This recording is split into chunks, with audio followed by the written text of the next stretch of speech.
Hey Doc Chalk, it's Michael here. I'm here at TCU on this beautiful Thursday afternoon. It's 82 degrees here and it's about to rain tonight, I think. I don't know, we'll see. But yeah, final exam project, man. I'm so excited. I've been waiting to do this. Oh man, I've been working on it for so long. I've been researching it. I've been reflecting about it every single week. Been looking at it, looking at D12 content. And it's really been helping me spiritually and emotionally as a human being. And with that being said, I want to state my question, and my question is, what does it mean to be human? And with that being said, I'd like to lead into my worldviews that I'm going to be answering this with, which are Stoicism, Humanism, and Existentialism. So why don't we start out with a little bit about Stoicism on their view on God. Now, Stoicism, despite referring to God and religious values, they view religion more philosophically rather than as like a doctrine, as like a solid founding such as like Christianity or Catholicism. It was more of like, okay,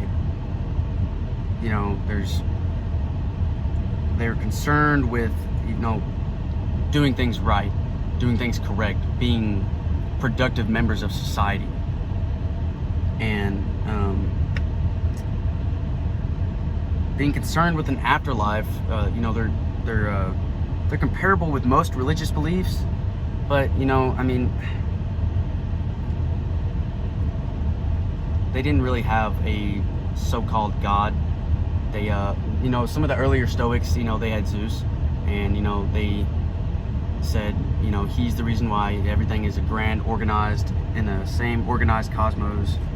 Similar to Christianity with God. God kind of creates everything. But with that being said, Stoics believed being a human was simple and precise. And many Stoics didn't even view death as a tragedy, but more of like a regularized part of life. Marcus Aurelius said, he's a Roman emperor, Stoic, said many times throughout history, you have no power over your mind, but you do have power over the outside world around you. Realize this within yourself and you will gain strength. I think by saying this, Marcus, he's saying like, yes, there are mental blocks, certain things like worry, anxious about, death. Like, if humans can alleviate ourselves of death and not worry about, how we're gonna die, how many things could be accomplished? How many different aspects of life could we improve on just by being able to say, I don't care that we're gonna die. I'm here to be productive, and I'm here to take things as they come, and I'm here to gain experience, and I'm here to gain knowledge. So I think that, when Marcus Aurelius is saying that, he really kind of set it in stone what being a Stoic is really all about. It's about losing that stigmatism that's around, certain objects, certain trials and tribulations. And I think he really hit it on the hammer right there.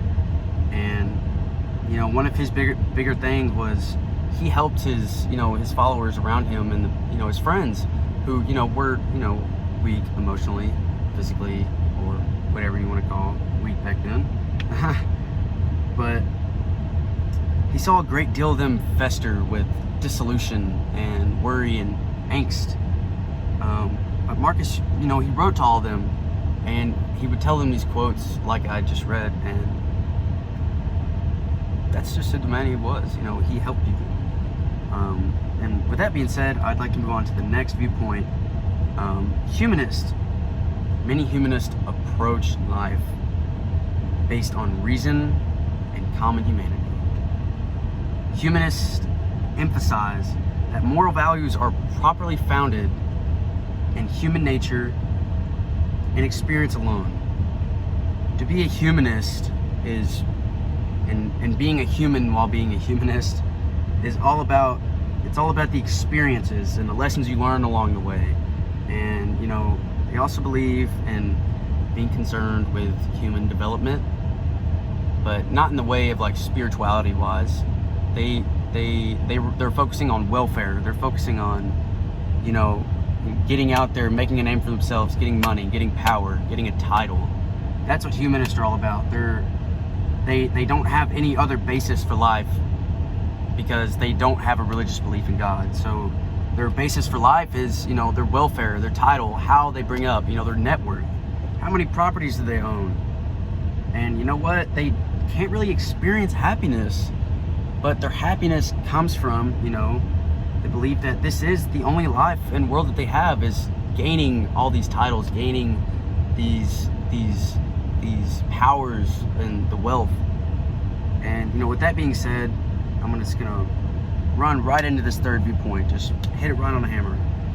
Existentialists believe existence is always particular and individual, always my existence, always your existence, always her existence. It's about the singularity of existences, and therefore, humans are called they are defined by the fact that they exist or are in the world and inhabit it. Unfortunately, due to the lack of belief of God, similar to humanists, leaves many existentialists looking and searching for meaning for life. And honestly, it's their view of God, it holds that there is no view of God or any other transcendent force. The only other counter this nothingness and have to find a meaning for life, similar to humanists. They're having to go out there and they're having to pretty much pull success, out of their every single day experiences and feed it to themselves just so they can have that sense of satisfaction and fulfillment. And that's what being a human's like as an existentialist. It's about that. It's about that gain of existence. It's about existing. It's about learning. It's about experience. And with my conclusion, this specific lessons I learned, Doc Shock, after doing all this, honestly, I learned how to understand my loved ones better. I was able to see dissolution with my loved ones and being able to see certain traits, like an existentialist or a humanist. I told you about, my girlfriend and me breaking up. I truly believe that she is living like a humanistic lifestyle. She's atheist. She openly disputes God, and she deprived me of that for a long time in my relationship. So I was able to, I reached out to her, I talked to her about it, and she subconsciously didn't even know that she was doing it. So I just, I count that as a blessing, just doing this as a project. That's one of the lessons I've learned. Another one was I was able to watch my father and look at him, and he's 55, he's been through a lot. He went and he don't have to go in depth about him, but he definitely runs along the line of stoicism. He takes challenges as they come. He gains the experience, and unfortunately he's just had to learn a lot of things the hard way. And I think life happening to him made him stoic.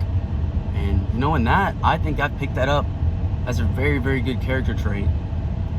And I've been able to, I've been able to stare at the face of pain, of dissolution, of anger, anxiety, and just being able to watch my dad and understand, he is stoic.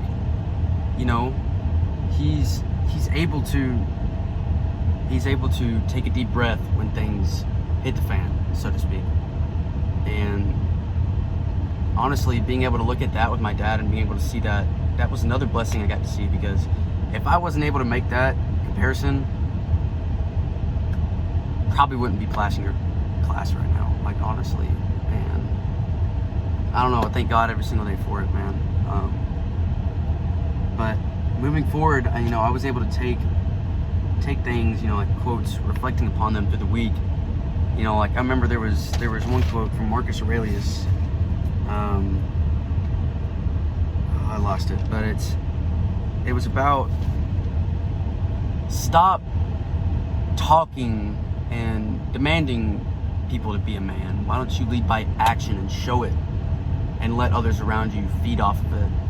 It will not only benefit you for your soul and for your conscience, and making that habitual, making the habits of being a man, being a stoic man, taking things as they come. You know, that's,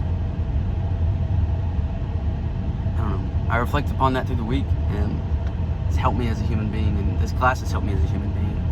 And I think moving forward with my college career, I'll be able to take adversity, take challenge a lot better, you know, not let it take hold of my emotions so well, and really just be able to stand back and be like, this isn't the end of the world.